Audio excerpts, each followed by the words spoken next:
నమస్తే, నేను మీ Gopi. Welcome back to మన టీవీ. ప్రస్తుతం నా ముందు ఉన్నారు శివభక్తురాలు షర్మిల గారు. ఆమెతో మాట్లాడదాం. నమస్తే అమ్మ. నమస్తే. మీరు చాలా పూజలు చేస్తా ఉంటారు, అవును. చాలా యాగాలు చేస్తా ఉంటారు. చాలా మంది సమస్యలకి మీరు వాళ్ళు కోరుకున్న కోరికలు మీ శివుడు ద్వారా నెరవేరుస్తా ఉంటారు. అవును. సో మీరు చాలా టెంపుల్స్ తిరుగుతూ ఉంటారు కదా. అవును. ఎప్పుడైనా మీకు దారిలో ఏమైనా సమస్య కానీ లేకపోతే చాలా దూర ప్రదేశం వెళ్ళేటప్పుడు కానీ ఏమన్నా ఇబ్బందులు ఏమైనా కలిగినాయా? ఒకసారి మేము కర్ణాటక వెళ్తున్నాం. ఓకే. కర్ణాటక బెంగళూరు నుంచి దేనికి వెళ్తున్నారు కర్ణాటకకి? అంటే మేము అదే మురుడేశ్వర, మంజునాథ టెంపుల్స్ అన్ని తిరుగుతా ఉంటా. నేను మొత్తం టెంపుల్స్ ఏది వదిలిపెట్టాను. అన్ని తిరిగేటప్పుడు బెంగళూరు నుంచి ఆగొంబె వెళ్ళేటప్పుడు బస్సు కొంచెము ఇదైపోయింది అనమాట. ఏమైంది అంటే ఇంకా పడిపోయే మూమెంట్. ఇంత ప్లేస్ లోనే ఫుల్ వర్షం. అప్పుడు నేను, మా పాప, మా పిల్లలు, నేను ఉన్నాం అనమాట. అయితే మేము వెళ్ళేటప్పుడు ఇంకొంచెం ఉంటే ఇట్లా టర్న్ చాలా అది ఎట్లుంటదంటే మీరు దాంట్లో కొట్టి చూడండి. ఆ రోడ్డు చాలా కష్టం. అది బస్సు వచ్చిందంటే ఇంకో బండి ఎదురుగా రావడానికి ఉండదు. అది వెళ్ళిపోయిన తర్వాతనే కార్ అన్నా ఏదన్నా ముందుకెళ్ళాలి. అయితే అది టర్నింగ్ తిప్పేసే టయానికి వెనక్కి వచ్చేసింది. వెనక్కి వచ్చేసరికి ఇంకా మాకేం చేయాలో ఏం అర్థం కాలేదు. ఇంకా డ్రైవర్, ఇంకా బస్సులో మేము ఉన్నాము, వర్షము, ఆ వర్షానికి జారుతుంది కదా వెనకాలకి. అయితే నేను ఒకటే అనుకున్నా, ఏంద్రా దేవుడా ఏంటి ఇట్లా అయిపోయింది పరిస్థితి, ఇంకొంచెం ఉంటే ఆగట్లే బండి, ఆ వెయిట్ లోడ్ కి ఆగట్లేదు బస్కి, అట్లుంటది ఆ రోడ్డు. నేను ఒకటే అనుకున్నా, ఇంకా శివుడికి అంత మురుడేశ్వర చూడాలని నేను అంత దూరం నుంచి వస్తున్నా, ఏంటి స్వామి ఇది ఈ వర్షంలో ఇట్లా చేస్తావు నువ్వు అని చెప్పేసి ఇంకా మా పిల్లలు అయితే గట్టిగా పట్టేసుకున్న వరకు ఏం కాదమ్మా కూర్చోండి. ఆ డ్రైవర్ కూడా ధైర్యం చెప్పాను, ఏం కాదు మీరు కూర్చోండి, ఎట్లా పోతుందో అట్లానే మనం వెళ్ళగలం, ముందుకు వెళ్ళగలము, మీరు ట్రై చేయండి అన్న. నేను డ్రైవర్ కి చెప్పా. బస్సులో కూడా చాలా మంది ఉంటారు కదా మరి, బస్సులో భయంతో ఉన్నారు. ఏం పర్వాలేదు, మీరు కూర్చోండి, వర్షం కాబట్టి అలా స్లిప్ అయి ఉంటది, మీరు ఏడవకండి అరవకండి అని చెప్పినా నేను. మా పిల్లలైతే గట్టిగా అమ్మా అని అనేసారు. ఇంకా పడిపోతే ఇంకేం ఎవ్వరు దొరకరాడా, అట్లుంటది అది. అయితే ఒక్కటే ఇంకా ధైర్యం తెచ్చుకొని ఆయనకు ధైర్యం ఇచ్చిన నేను డ్రైవర్ కి. మీరేం అంటే నాకు కన్నడ వస్తుంది, కన్నడలో చెప్పాను. మళ్ళీ ఆయన హిందీ కూడా మాట్లాడుతున్నాడు. అయితే హిందీలో కూడా చెప్పాను, ఆప్ చలాయేనా చలో అని చెప్పాను, పదండి మీరు అని చెప్పేసి. ధైర్యం తెచ్చుకొని, అమ్మ తల్లి ఏమైనా సరే మమ్మల్ని ఏదన్నా ఒకటి చేయి తల్లి, మేమందరం అక్కడికి వెళ్తున్నాం కాబట్టి మాకు కాపాడాలని అన్నాను. అంటే ఫస్ట్ ఆయన ఎట్లా వెనక్కి వచ్చేసింది బస్సు. మీరు మళ్ళీ ఫస్ట్ కి వెళ్ళేసి పడిపోవాలి ఇంక అంతే. అందరు ఆశలు వదులుకున్నారు, కానీ నేను వదలలేదు. అందరికి ధైర్యం చెప్పిన, మీరు ధైర్యంగా ఉండండి, ఏమైతే అది మనం వెళ్తాము, చూస్తాము, వస్తాము. ఆ దేవుడు టెంపుల్ దగ్గరకు వెళ్తాం, చూస్తాం, వస్తాము. మీరు ఎందుకు ఏడవకండి ఎవ్వరు, నేనున్నాను కదా అని చెప్పిన. ఏం చేస్తావమ్మా అంటే ఆయనకు చెప్పేసి, ఫస్ట్ మీరు ఎట్లా వెళ్ళారో అట్లా తీసుకోండి, బస్సు తీసుకొని మళ్ళీ రివర్స్ తీసుకొని మళ్ళీ ఇదే రూట్ లోకి రండి అన్న. అలాగే తీసుకున్నాడు. కానీ ఆ రూట్ చూస్తే మీరు చెప్తే నమ్మరు, కానీ మీరు చూస్తే అరే ఏంద్రా నాయన ఇదే రోడ్డు, ఈ రోడ్ గురించే చెప్పింది, చాలా భయంకరంగా ఉంది అంటారు మీరు. ఆ గొంబె రోడ్ అంటేనే హెయిర్ పిన్ బెండ్ రోడ్ అంటారు దాన్ని. అలాంటి రోడ్లు పడిపోతే ఇంక బయటకు వచ్చేసి ఉండదు. ఇంకా ఎట్లా వస్తారు? ఆయన సంఘటనలు ఎప్పుడు జరిగినాయి అక్కడ? అయితే ఇప్పుడు వరకు గాని జరగలేదు. కానీ ఆ దేవుడు ఆ మంజునాథ టెంపుల్ దగ్గర నుంచి మనం మురుడేశ్వర వెళ్లే రోడ్ లో ఆ దేవుడే చూసుకుంటాడు. ఒక్కసారి ఆయన ఒక్కసారి స్మరిస్తే చాలు, మనం వాళ్ళకి భయపెట్టకూడదు. ఇప్పుడు నడిపే ఆయనకు కూడా మనం భయపెట్టకూడదు, ఆయన భయపడిపోతాడు. బస్సు వదిలేస్తే, ఇప్పుడు సపోజ్ ఆయన చేతగాక కొంతమంది బస్సులు వదిలేసి పారిపోయిన వాళ్ళు కూడా ఉన్నారు. కానీ ధైర్యం ఇవ్వండి అంటున్నా నేను. ఎవరికన్నా డ్రైవర్ బస్సు నడిపేటప్పుడు కొంతమందికి అన్ని జరుగుతుంటాయి, ఆ టైంలో మనము ఆపగలము. మనము ఎప్పుడు ఓటమి అనేది అంగీకరించకూడదు. నేను అదే చెప్తున్నా అందరికి. ఆ సంఘటన అయితే నాకు జరిగినాయి కాబట్టి నేను చెప్తున్నా. నాకు జరిగినవి ఫస్ట్, ఎందుకంటే ప్రతి ఒక్కరు గాని నాకు చాలా ఫోన్స్ వస్తాయి, అక్క అమ్మ ఇట్లా, అమ్మ ఇది తల్లి అది తల్లి అంటే, మీరు ఎందుకు ఇట్లా బాధపడతారో నాకు అర్థం కాదు, ఎందుకు ఇంత మీరు మేము ఓడిపోతామా అని చెప్పి ఎందుకు అంత ఫీల్ అవుతారు మీరు? ప్రపంచాన్ని నేలేవాడు ఒక్కడున్నాడు, ఆ శివుడు. పుట్టించింది ఆయనే, తీసుకోబోయేది ఆయనే, కానీ తీసుకోపోడు అంత తొందరగా. కానీ ఆయన ఎందుకున్నాడు ఆయన పూజలు చేయండి, మనసుతో ధ్యానంలో కూర్చోండి. మీకేమన్నా సమస్యలు వస్తే ఆయన దగ్గర పోయి చెప్పుకోండి.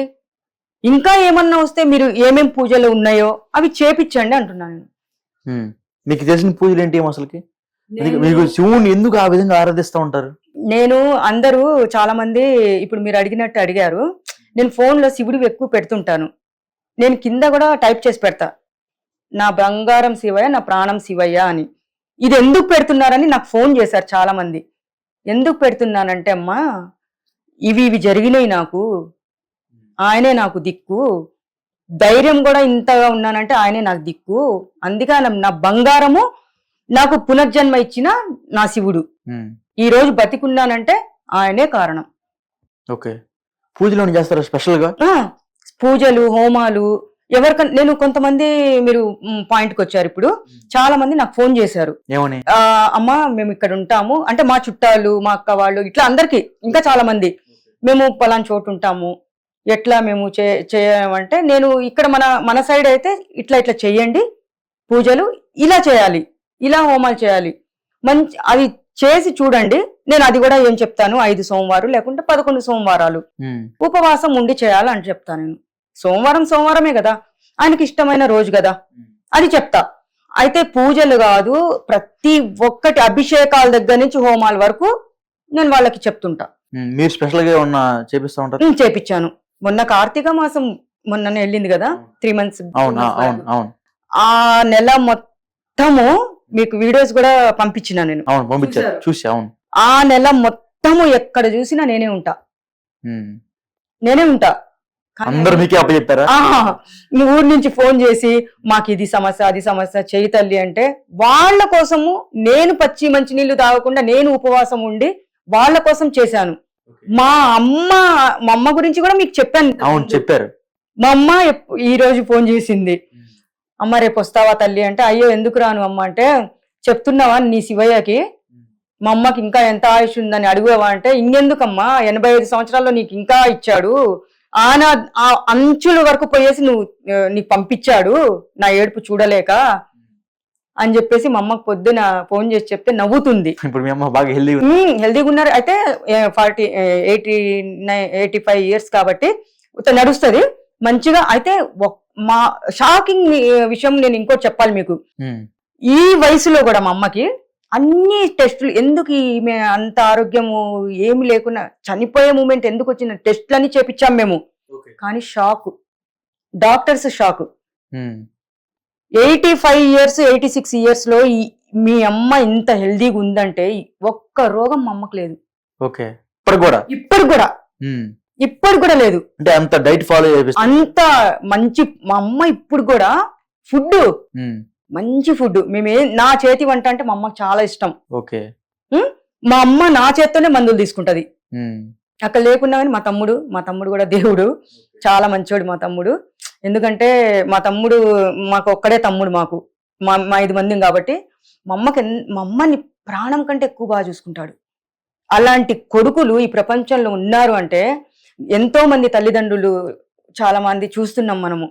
అలా చేయకండి. అంటే ఇప్పుడు మీరు కర్ణాటక వెళ్ళారు కదా టెంపుల్ కి, ఆ టెంపుల్ లో చాలా పవిత్రమైన శివలింగం ఉంది అని చెప్తున్నారు. ఏంటి?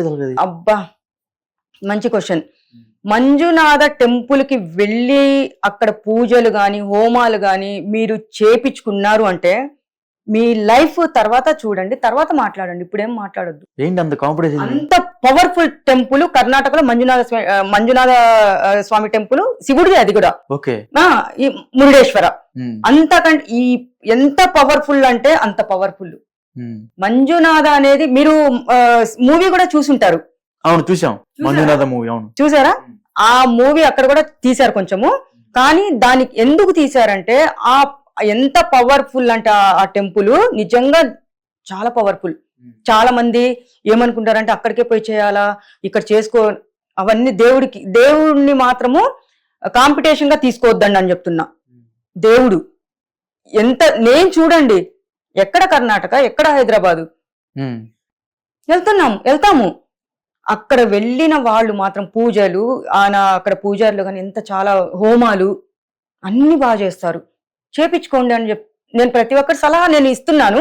ఇప్పుడు కూడా నేను మీకు చెప్పలేదు, కానీ చెప్పాలనిపించింది. అక్కడ కూడా వెళ్ళి వచ్చిన తర్వాత చాలా మందికి నేను చెప్తా. కొంతమంది మురుడేశ్వర వెళ్ళొచ్చాం మేము ఇట్లా అని చెప్పేస్తే, ఇక్కడ వాళ్ళు హైదరాబాద్ లో అడ్రస్ తీసుకుని ఎక్కడ ఏంటని చెప్పేసి ఇక్కడ వాళ్ళు మురుడేశ్వర మంజునాథ టెంపుల్ కి వెళ్ళొచ్చారు. ఓకే. ఇప్పుడు ఎలా ఉన్నారు వాళ్ళు? ఎలా ఉన్నారు? ఇల్లులు కొనుక్కొని ఓ రేంజ్ లో సెటిల్ అయిపోయారు.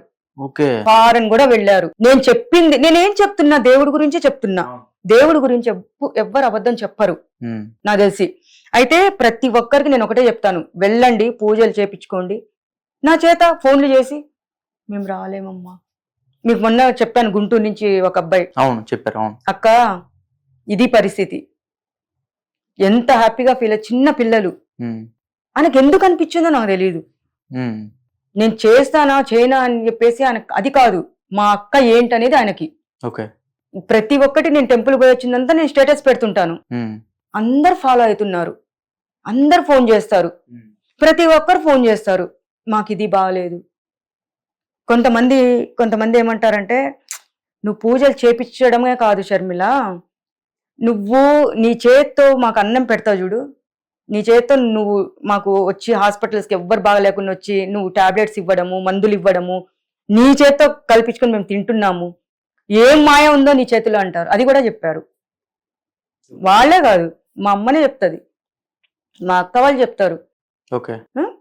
అలాగా ఏంటంటే, ఎవరినైనా మనము క్యాన్సర్ పేషెంట్ని కూడా మనం బతికించుకోవడం అంటే మనం మంచితనము. దేవుడు ఏదైనా మిరాకిల్ అంటే మా అమ్మనే చూసి తీసుకోండి.